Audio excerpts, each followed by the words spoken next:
Здравейте, аз съм Jordan23, сега ще ви покажа как се свалите хак за Майнкрафт.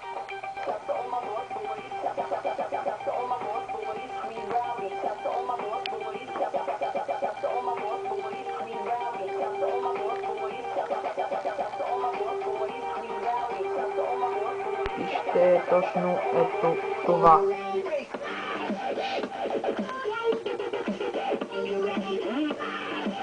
Идете там.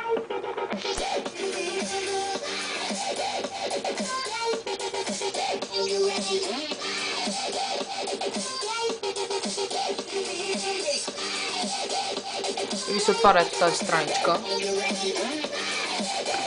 Extract Diamond. Отваря се това.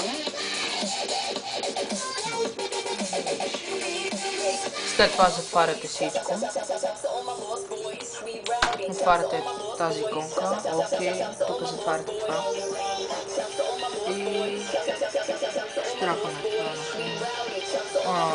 Имам тиква, TNT, ръчка, светеща тиква и роза. Сега, например, ще сложа... Чакайте да ви покажа, че ги имам тия работи първо.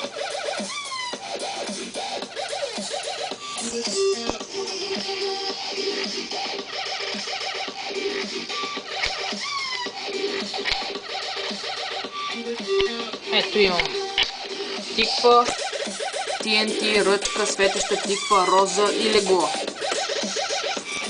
Сега излизам. Отваряме това. И ще добавим кактус. А като слагате, и отгоре ви излизат едни цифрички. Можете да напишете всяко число. Аз ще напиша 250 кактус. Да ми даде. Може, ще сложа и гъби да имам. Ще напиша 15 гъби. После штракате на дискетката. Level. Save. Yes. Това го минимизирате, влизате.